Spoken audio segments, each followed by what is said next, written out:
இங்க உள்ள வச்சிருக்கிறோம். சரி, எடுத்து வரோம்.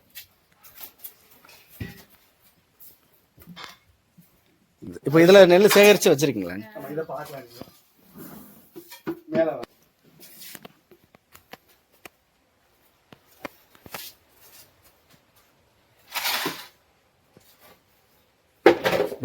இது பேர் என்ன சார் சொல்லுவீங்க? எங்க ஊர்ல குலுக்கைன்னு சொல்லுவாங்க. குலுக்கை. இப்போ ரெண்டுலயுமே நெல் இருக்குங்களா? ரெண்டுமே நெல் இருக்குது. இதெல்லாம் உங்க இடத்துல விளைஞ்ச வயல்ல போட்டு நாமளே விவசாயம் பண்ணி. இது பச்சை நெல் அவிச்சு வச்சு? இதெல்லாம் பச்சை நெல். பச்சை நெல் தான். அதாவது இதுல போட்டோம்னா நீங்க ஈவன் 100 years வச்சாலும் எந்த ஒரு கெட்டு இருக்காது, பூச்சியுடைய தொல்லை இருக்காது. இப்ப நீங்க சமையலுக்கு பயன்படுத்துற இந்த பச்சை நெல்லையே எடுத்து இடிச்சுக்கிடுவீங்களா? இல்ல நாங்க பச்சை நெல்லை எடுத்து அவிப்போம். அவிச்சு அதை காய போட்டுட்டு ஒரு பையில கட்டி வச்சுட்டு அதை ஒரு மாசம் வரைக்கும் கொஞ்சமா தேவைக்கு 2 நாளைக்கு ஒரு வாட்டி நெல்லை குத்திக்குவோம். நெல்லை. ஓ சரி. இது வந்து அவிச்ச நெல், அவிச்சு காய வச்ச நெல். அவிச்சு காய வச்சது.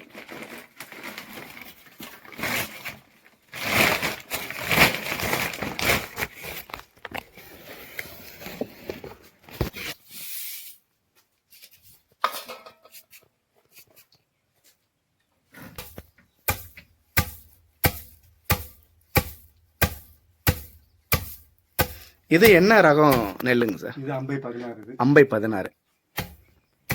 இட்லி அரிசின்னு சொல்லுவாங்கல்ல. ஓ, இட்லி அரிசி இந்த குண்டா இருக்குமே.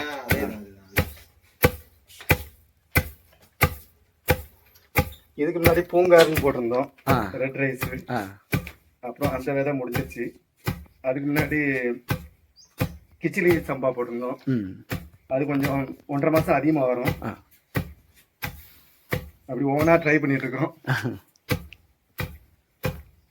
இது அம்பை 16. ஆமா. இப்போ இப்போ இப்படி நீங்க இடிச்சு இதுதான் கைக்குத்தல். இதுக்கு பேர் தான் கைக்குத்தல் அரிசி.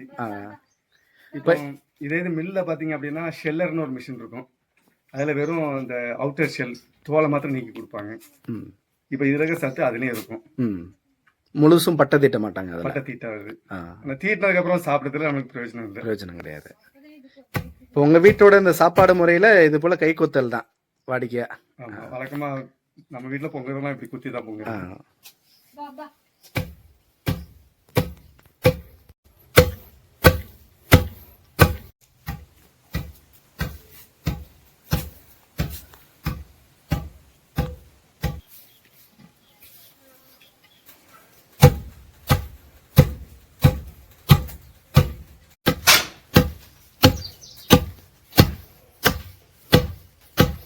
ஆனா இது அரிசி வந்து உடையாதானா?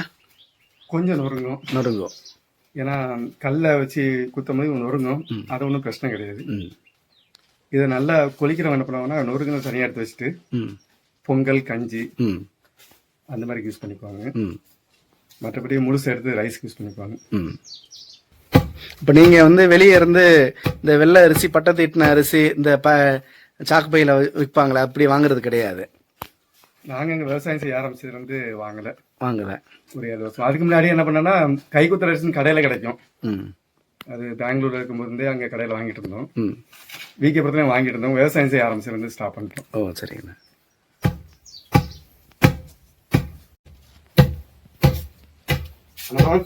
குடிக்கையா?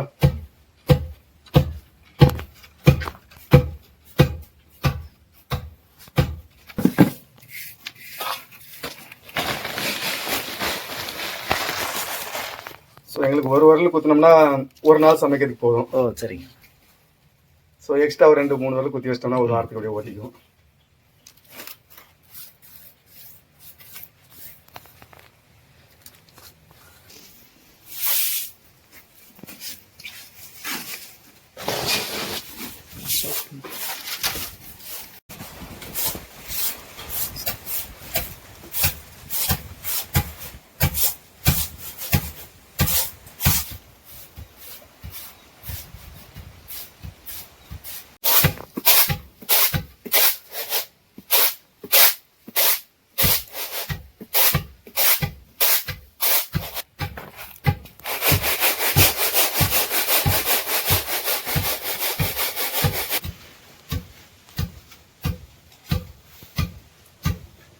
நீங்க செய்யக்கூடிய இந்த கைக்குத்தல் முறையை வந்து நகர்ப்புறத்து மக்கள் வந்து அதிகம் பேர் பார்த்துருக்கவும் மாட்டாங்க, கேள்விப்படவும் மாட்டாங்க. ஆனா அதை நீங்க இப்ப நகர்ப்புறத்துல வாழ்ந்துட்டு மறுபடியும் கிராமத்துக்கு வந்து இந்த முறையை நீங்க கடைப்பிடிக்கிறது எப்படி சார் இருக்கு? அதாவது எனக்கு ஒரு நல்ல எக்ஸசைஸ் இது.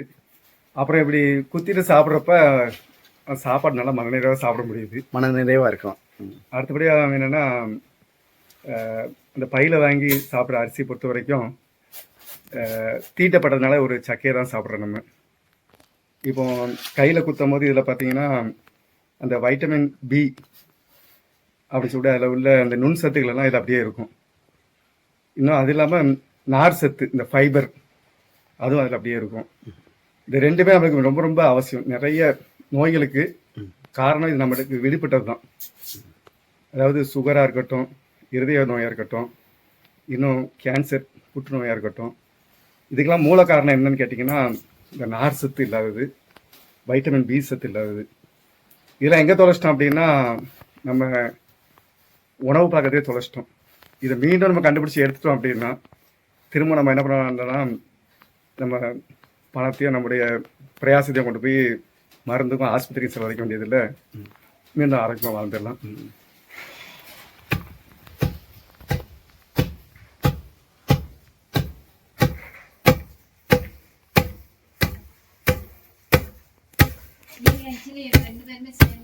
ஜிம்முக்கு போறோம், ஜிம்முக்கு பணம் கொடுத்து எக்ஸசைஸ் செய்யறோம். ஆனா வாழ்க்கையே இப்படி எக்ஸசைஸா மாற்றோம் அப்படின்னா உங்களுக்கு வந்து மனசு நிறைவா இருக்குது, அதே சமயத்துல உங்களுக்கு வேண்டிய ஹெல்த்தும் கிடைச்சிருது. இந்த முறையை தானே சார் நம்ம முன்னோர்கள்லாம் முன்னாடி இப்போ வீட்டில் நடைமுறையாவே வச்சிருந்துருப்பாங்க. நிஜமாவே. ஆமா, அதெல்லாம் நம்ம விட்டுட்டோம், கை விட்டுட்டோம். எங்க அப்பா சித்தப்பா காலத்துல எல்லாருமே நெல்லை குத்தி தான் சாப்பிட்டாங்க. நம்ம காலத்துல தான் அது போயிடுச்சு. ரைஸ் மில் வந்து இப்ப ரைஸ் மில்ல மறந்துருச்சு எல்லாருக்கும்.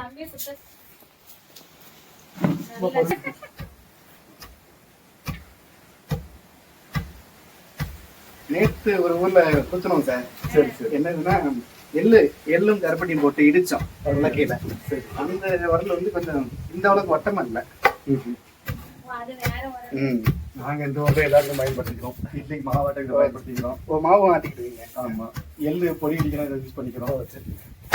சட்னி அதுக்கு எல்லாருக்குமே இது பயன்படுத்திக்கிறோம். கையில மட்டும் கொஞ்சம் அள்ளி காமிங்க.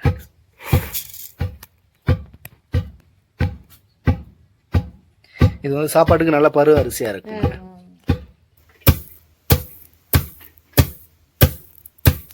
இந்த உரல் வந்து ஊர்ல ஒரு மூலையில குப்பையில கிடந்துச்சு. இந்த உரல அப்போ நம்ம வீட்டுல உள்ள உரல் கிடையாது. நம்ம வீட்டுல உள்ள கிடையாது. அப்போ பக்கத்துல கேட்டோம் தூக்கிட்டு போங்க அப்படின்னாங்க. ஒரு டிராக்டரை பிடிச்சி தமிழ்நாட்டில் வச்சு தூக்கி போட்டு இன்னைக்கு எல்லா வகையிலும் யூஸ் ஆகுது. கிரைண்டரா, மிக்சியா. வீட்டுக்கு மாவு ஆட்டுறனாலும் இந்த கல்லுல ஆட்டிக்கிடுவீங்க. ஆமா, மாவாட்டுறது, ஏதோ சட்னி அரைக்கணும், பொடி இடிக்கணும், புட்டுக்கு மாவுனாலும் அரிசி போட்டு குத்தினா புட்டு மாவு. சரிங்கண்ணா.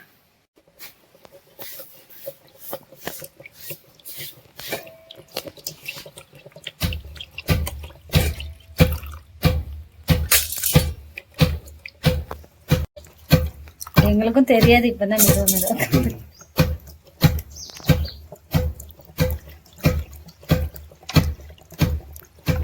கல்லு வந்து கீழே தங்கிரும். அவன் இல்ல, வெளியே போயிட்டான்.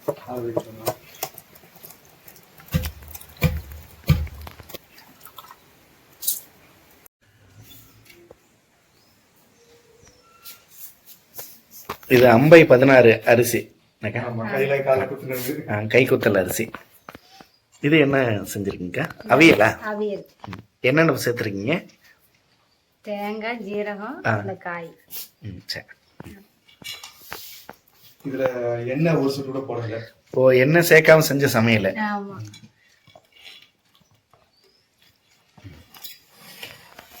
கடை மசாலாலாம் ஒண்ணு கிடையாது. மசாலா இல்லாதது, எண்ணெய் சேர்க்காதது.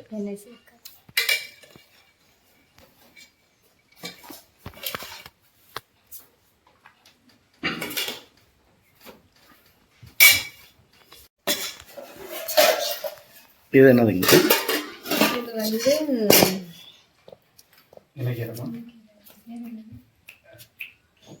கல்யாண முருங்கை. கல்யாண முருங்கை. இதையும் என்ன சேர்க்காம செஞ்சு? என்ன சேர்க்காம வெறும் பாத்திரத்துல வெங்காயத்தை போட்டு வதக்கிட்டு ம். இந்த கீரையும் நம்ம போட்டு அப்புறம் என்ன சேர்க்காம அப்படி வதங்குமாக்கா? வதங்கு. அப்புறமா நம்ம லைட்டா தேங்காய் பூ போட்டணும். தேங்காயும் ஜீரகம் மசாலா மாறுது. தம்பி வாங்க. சரிங்களா? அப்ப நீங்க சமையல்ல அது எண்ணெய் வந்து பயன்படுத்துறது குறைவு தான். கடலை எண்ணெயை பயன்படுத்தும் போது கடலையா சாப்பிட்டுக்குவோம். அப்ப எண்ணெயே சேர்க்க மாட்டீங்க? என்ன அவசியம் கிடையாது. கிடையாது. அப்படி என்ன யூஸ் பண்ணலாம் அப்படின்னா, இன்னொரு விஷயம் என்னன்னா, நீங்க சட்டியில போட்டு சூடு பண்ணீங்க அப்படின்னா எண்ணெய் வந்து அதோடைய கெமிக்கலி டீநேச்சர் ஆகுது. அப்ப அது பாத்தீங்கன்னா உங்களுக்கு கேன்சர் பல பிரச்சனையா உண்டாக்குது எண்ணெய். நீங்க அது போல சமையல் பண்ணி இறக்கி வச்சுட்டு எண்ணெய் மேல ஊத்துனீங்கன்னா அதோட கொழுப்பு சத்து கிடைக்கும். எண்ணெயில் உள்ள தீமை விளைவு அது இருக்காது. ஸோ அப்படி பயன்படுத்தினா செக் எண்ணெயை கீழே எடுத்து வச்சுட்டு ஊத்திக்குவோம். சரி. மேக்ஸிமம் அந்த சத்தை அதுல இருந்து எடுக்க ட்ரை பண்ணுவோம். தேங்காய்னா தேங்காவே யூஸ் பண்ணுவோம் டைரக்டா. இப்ப வெறுமனே எண்ணெய் போடாம அப்ப இந்த சமையல் பண்ணும்போது அந்த எண்ணெயில சேர்த்து சமைக்கக்கூடிய அந்த சுவை வந்துருமாங்க? நான் உங்களுக்கு சொன்னதுனால உங்களுக்கு எப்படி தெரியல. நிறைய பேர் சொல்லாம கொடுக்கல வித்தியாசம் தெரியாது. இது வந்து மோர். நம்ம தேங்காய் பால் மோர். தேங்காய் பால் மோர். தயிரா ஆக்குறதுக்காக பார்த்தோம் முடியல. தேங்காய் பாலை வந்து ஆனா இந்த மோர் சொல்லிருங்க. தேங்காய் வந்துட்டு நல்லா அரைச்சு பால் எடுத்துட்டு அதுல எலுமிச்சம்பழத்தை புழிஞ்சு ஊத்தணும்னா இது வந்து மோர் மாதிரியே இருக்கும். தேங்காய் பால் மோர் இருக்கிறது. இப்ப இதை இன்ஸ்டன்டா செஞ்சு நம்ம உடனே சாப்பிடலாம். புளிக்க வேண்டிய அவசியம் இல்லை. சோ இது லிவருக்கு நல்லது. ஆனா அந்த பால் மோர் மாதிரி தான் இதுவும் இருக்குது. யாருக்கும் சொல்லாம கொடுத்தீங்கன்னா வித்தியாசம் தெரியாது. ஆமா, அதே சுவை இருக்கும். நிறைய கொழுப்பு இருக்காது, நார்மலான கொழுப்பு இருக்கும். சோ ஆரோக்கியத்துக்கு நல்லது, ருசிக்கு நல்லா இருக்கும், களைப்பு நீங்கிரும்.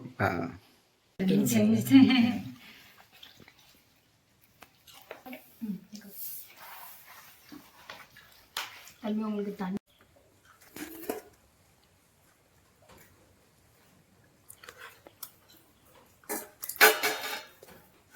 ஒன்றும் அப்படி வித்தியாசம் தெரியலக்கா. எண்ணெயில செஞ்ச மாதிரி தான் இருக்கு. உப்புலாம் ஓகேவா இருக்கா? ரைஸ்ல உப்பு போட்டிருக்க மாட்டேன், அதனால நீங்க இதோட சேர்த்து சாப்பிட்டுட்டீங்கன்னா உப்பு ரொம்ப தெரியும். அதாவது நிறைய குழம்பு ஊற்றணும், ரசம் ஊற்றணும்னா சீக்கிரம் விழுங்கிடுவோம். கொஞ்சம் கெட்டியா இருந்தா தான் ரொம்ப நேரம் மெல்லுவோம் வாயில. எத்தனை தடவை எவ்வளவு நேரம் வாயில வச்சிருக்கீங்களோ அவ்வளவு ஆரோக்கியம். அதனால மென்னு மெதுவா சாப்பிடணும்.